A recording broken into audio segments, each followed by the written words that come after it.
Hello everyone, today I will show you how to convert a PDF file to RTF file without images using Adobe Acrobat Pro DC without PDF file. Now I will convert this PDF file, this text format without these images.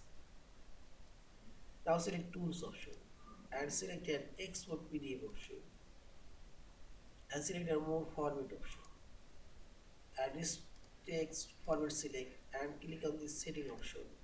Here you can choose written page layout option. You can choose written following text, and this is include image and uncheck here, and your image will not convert to the PDF file.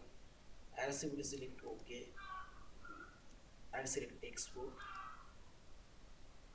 and choose your save folder destination